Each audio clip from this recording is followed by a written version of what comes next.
Hello students, कैसे हैं आप सब। तो यूपी पीसीएस 2025 का पेपर कंप्लीट हो चुका है। आप सब भी देकर निकल रहे होंगे। तो यूपी पीसीएस 2025 के जो क्वेश्चंस हैं उसको हम डिस्कस कर रहे हैं। लाइव आंसर की आप समझ सकते हैं।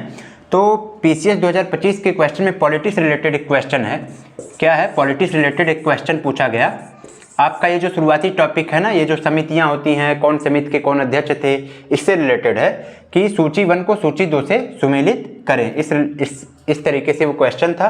क्वेश्चन में क्या है, सूची 1 दिया गया है, सूची 2 दिया गया है, ठीक है। और इसमें अलग अलग सूचियां दी गई हैं और उस जो समिति हैं, मतलब अलग अलग समितियां दी गई हैं और उन समितियों के अध्यक्ष दिए गए हैं। तो ए है संघीय संविधान समिति, ठीक है। बी है प्रक्रिया नियम समिति, सी है प्रारूप समिति और डी है मौलिक अधिकार उप समिति। ये 4 समिति हैं और किस समिति के कौन अध्यक्ष हैं, इससे रिलेटेड ये क्वेश्चन है, ठीक है। तो जो संघीय संविधान समिति है स्टूडेंट्स, इसके अध्यक्ष कौन थे? तो देखिए, पहले तो इसमें आप ये देखिए कि कौन से समिति ऐसी है जो आसान है, जिसके बारे में आप श्योर शॉट 100% कॉन्फिडेंट हैं।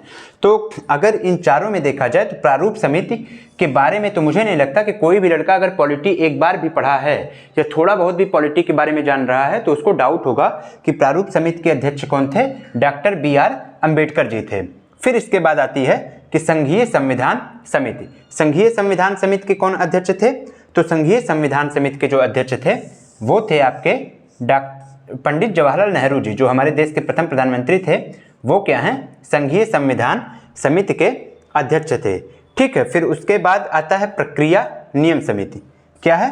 प्रक्रिया नियम समिति। तो प्रक्रिया नियम समिति के जो अध्यक्ष थे वो डॉक्टर राजेंद्र प्रसाद जी थे, जो हमारे देश के प्रथम राष्ट्रपति हैं, ठीक। डॉक्टर राजेंद्र प्रसाद जी ये किसके थे? प्रक्रिया नियम समिति के।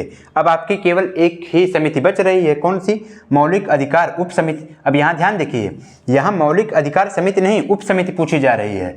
तो 2-4 जो उप समितियाँ हैं, अब वो भी आपको अच्छे से याद कर लेने हैं। और बच कौन रहा है?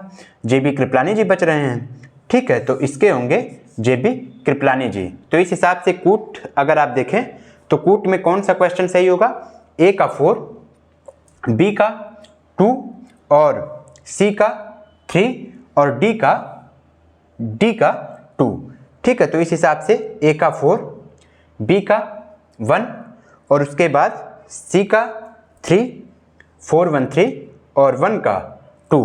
तो इस हिसाब से ये जो ऑप्शन C है ये क्या है स्टूडेंट्स? आपका करेक्ट आंसर है 4 1 3 2। तो ये पॉलिटी की समिति से रिलेटेड क्वेश्चन थे, इंपॉर्टेंट क्वेश्चन था। आशा है आप सबने सही किया होगा।